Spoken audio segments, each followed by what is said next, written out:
she is right about first time I came here. I took a leap of faith for myself of saying, you gotta be kidding. Why, I stepped into yes about speaking, me being comfortable at my church, but never really progressing and going out to other churches. But through Laura Hallett, I had that opportunity to say yes and to be able to speak and to say, you know what, this is going to be the next step into my life, an adventure, and an exciting adventure to be here. So I am more comfortable. I still get a little bit of nerves, but I am totally excited, and I feel so comfortable being here, and it's so intimate, and it's so pleasurable just to be here. It's like being embraced in a warm, comforting hug. So thank you for that, for supporting me in that. What's that? So my title, you see the your own personal ATM machine. That's a pretty old-fashioned antique there, but it is.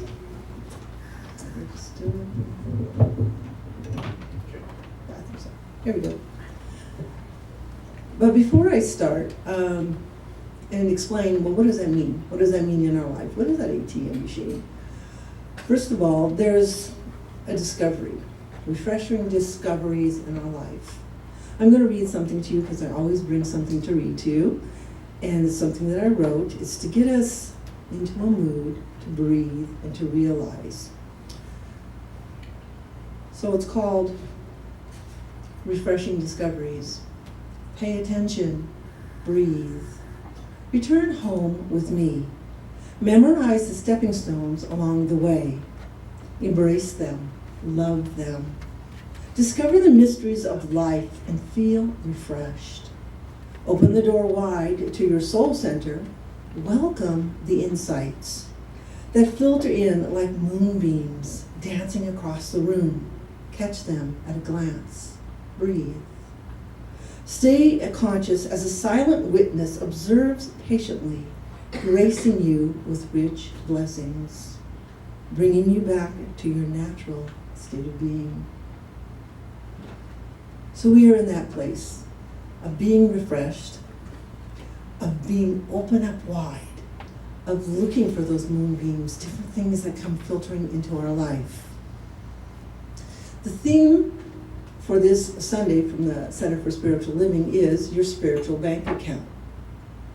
So before we have that ATM machine, we need to open up our own account with the Bank of Life.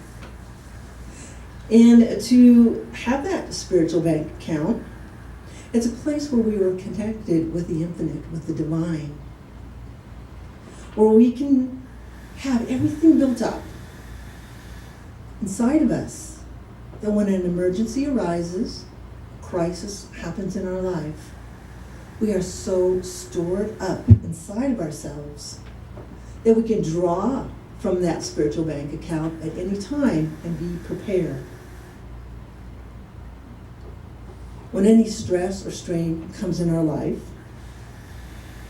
it would be great if we have this bank account opened with the Bank of Life, and to know that we have enough love, joy, happiness, and faith to be able to deal with anything that comes into our life.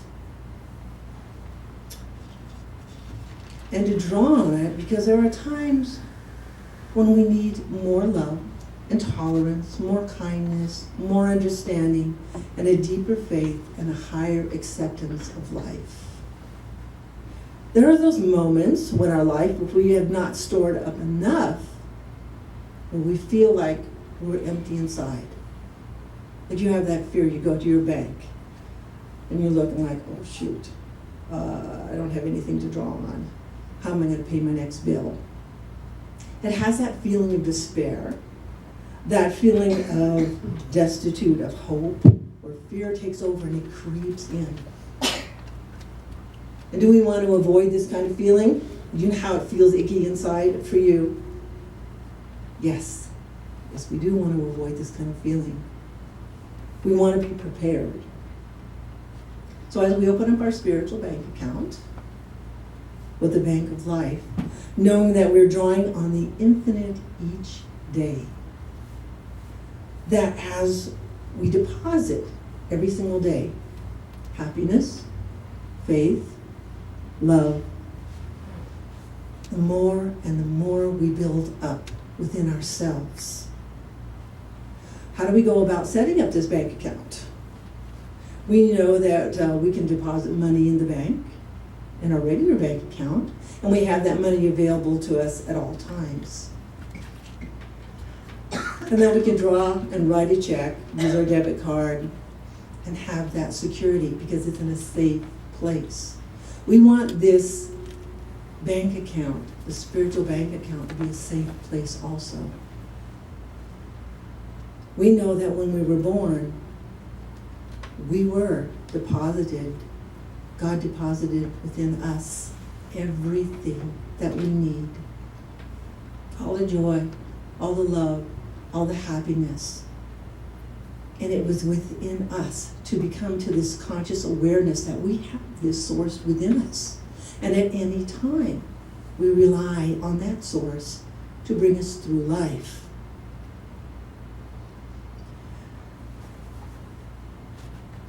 But like earning this supply for this bank account is a little bit different than depositing the money. We go to work, we earn it, we put it into the bank account. But in the Bank of Life, we deposit something that is so valuable, that is the essential source that moves us through life, and that is love. Love. And sometimes we become cynics and skeptical about love, wondering if it is the greatest reality of life, because we can go through life and we can be fearful, we can doubt, we see things that touch us with fear, that we see death, we see crime. But it is blasted across the news, across the newspapers. But how much is love expressed? How much do we see of love? Is that advertised as the headline? Love is the greatest thing in the whole world. Look what all these people did. But we have witnessed that love through the different shootings that have happened in different communities in the United States, in Las Vegas. And all those people were injured and shot. I have been so, it was beautiful to see how many people came together and supported our community in time of crisis, standing in line to give blood. There is a report being made from one of our practitioners at our church. She's taking down interviews of people who helped that day. And they're building this report for other communities. How do you move through a crisis like this? How do you move? What were some of the things that you did that helped the people? And it's a beautiful testimony of what one person would do. Small thing. But when it's all connected, it is huge. So we know there's evidence of love. All these young children having to face this, these teenagers. But yet we know that they're standing together in solidarity, loving each other, supporting each other, and moving forward. So we cannot get stuck in the fear, because that shadow of fear is going across our pathway at different times in our life. And we're going to have to build on that bank account within ourselves to know that loving and givingness is the most important thing in our life.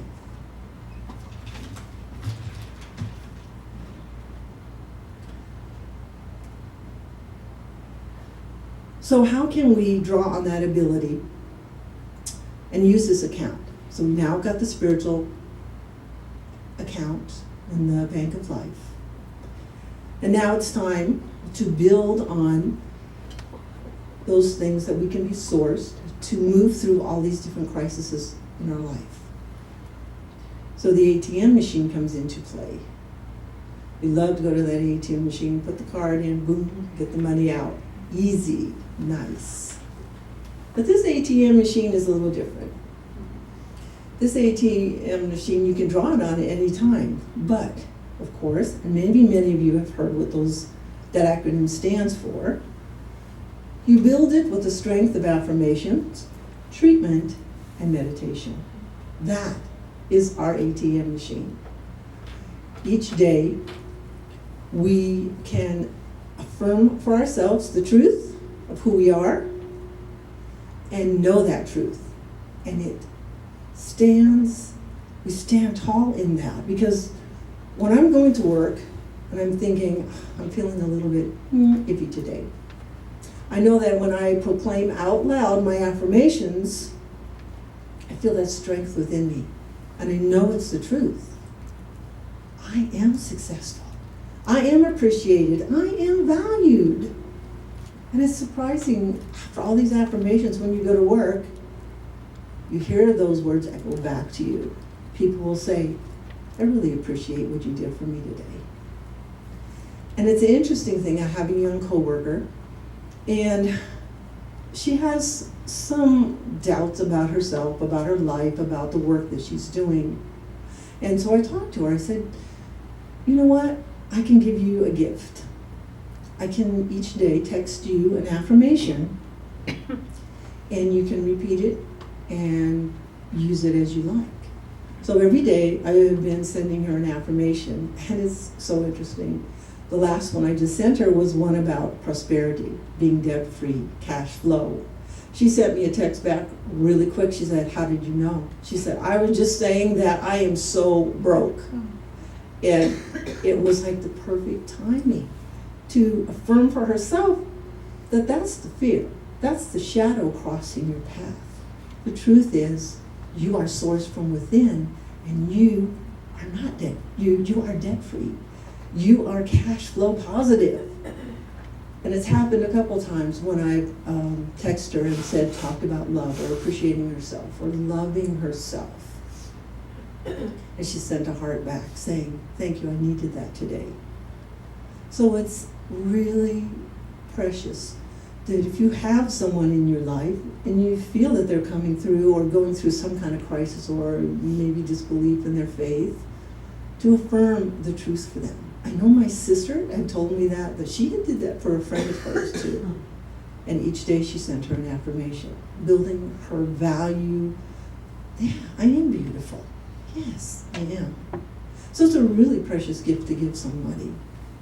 So the next part is treatment. And as you all go along or learn about treatment and knowing those 5 steps to treatment and affirming the truth for yourself, that it is such a beautiful prayer, a positive, affirmative prayer, that when you're feeling down, or when maybe you don't know the truth for yourself, and there's a beautiful song, I'll remember for you. 2 of the people at my church sing it, and I just did a service called Tizay, and they sang that song, that sometimes I forget, and I find myself blocked, that I can't even pray for myself.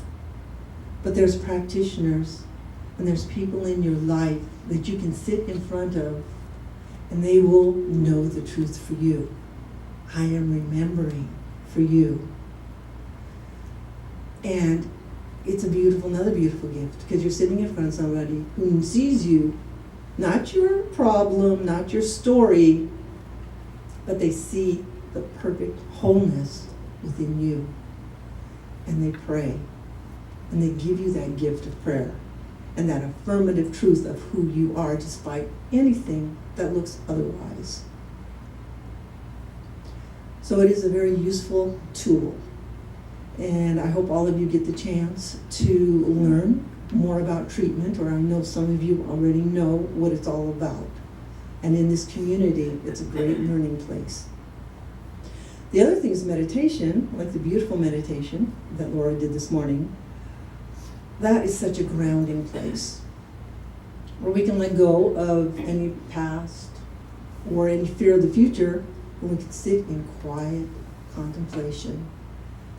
We don't have to say anything, but we can access spirit through that quiet. We can lower our blood pressure, our stress, by just breathing in and breathing out. Feeling the presence. And it doesn't have to be for an hour or longer, or it could be 5 minutes, 10 minutes, whatever, but it is a beautiful tool to use to welcome spirit into your life. Calm yourself down and feel the presence. And that's, a lot of the times, things are revealed. And there are different signposts throughout your life. After you do the affirmations and the treatment and the meditation, you're driving down the street, you have this problem in your mind, and all of a sudden you look up and there is, on a billboard, a saying. I have driven so many different times past these signs, and then all of a sudden I look up and it says, love, or just different little sayings, this is enough. Or, anything that's advertising, but it's like one little sentence that tells you, oh my gosh, now I remember. That's for me to take with me. There's signposts from people, signs all around us. We have to be open and willing to look and to receive them, to know that they're there. Just be open. And when you do these, draw from that ATM, do these different things, your life unfolds in magnificent ways that you can't even imagine. And when they don't, there's a crisis happening, you have this to draw on. Because inside of you, there is that love, there is that joy, there is that happiness. Because you're building them with the affirmations. I am joyful, I am loving, I am kind. And when you meet your coworkers, when you meet different people in the street or in the store or wherever, they feel that from you. I was posed with a question yesterday. I went to a practitioner meeting, and the one question was, how do you show up as a practitioner? And I contemplated it for a while. We did a meditation, and a poem came out. I wrote a poem as my journaling. And I saw that question not as a label or an ego proclaiming, I am a practitioner and this is what I do in life. I saw myself as different pieces to a puzzle. A mother, a grandmother, a sister, a brailleist. And all these pieces came together as a practitioner, but they were all muted, where you couldn't see where one began and one ended. All of who I am is not a label, but of who I am when I make my pathway through life. Don't label myself, but I know how I show up. And I know what I learned through lessons or challenges that have been met. That's how I move through life. And when I have stored all of this in my bank account, I can then move forward and meet in crisis. I'm going to read to you, this is in the Living the Science of Mind, where I have information from the talk. I'll read this part to you.